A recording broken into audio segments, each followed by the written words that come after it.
दोस्तों, ब्रह्मांड कितना बड़ा है।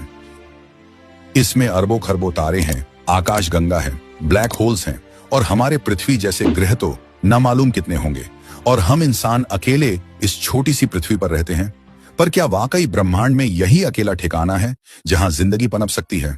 आज हम इसी सवाल का पता लगाएंगे और देखेंगे कि क्या हमारी पृथ्वी वाकई में इतनी अनोखी है या फिर ब्रह्मांड में कहीं और भी जिंदगी छिपी है। तो देखो, ब्रह्मांड तो अरबों खरबों दूर दूर फैला हुआ है, शायद ये अनंत भी हो सकता है। इसमें तो अनगिनत तारे, आकाश गंगाएं और ग्रह छिपे हैं। तो क्या उनमें से किसी एक ग्रह पर भी किसी न किसी रूप में जीवन नहीं हो सकता? देखो, सबसे पहले तो ये जान लो कि ब्रह्मांड में जीवन के लिए सबसे जरूरी चीज क्या है। तो जरूरी चीज है पानी, लिक्विड वाटर, अनुकूल तापमान और आवश्यक रसायन जैसे carbon, hydrogen, nitrogen, oxygen, phosphorus और सल्फर। अब धरती पर जीवन की उत्पत्ति को देखकर वैज्ञानिक मानते हैं कि जीवन के लिए तरल पानी सबसे अहम घटक है।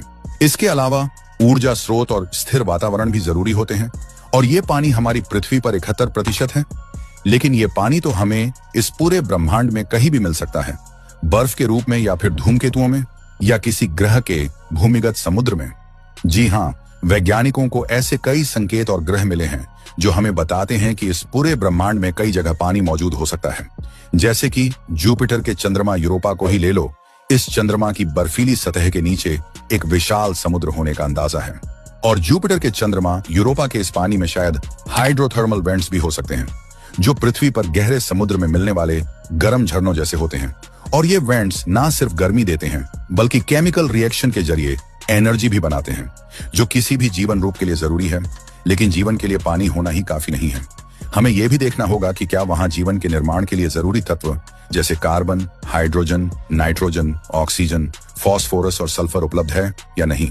इसके अलावा सही तापमान और ऊर्जा स्रोत जैसे सूर्य से मिलने वाली रोशनी, अगर कोई ग्रह इन सभी जरूरी शर्तों को पूरा करता है तो उसके रहने लायक होने की संभावना बढ़ जाती है।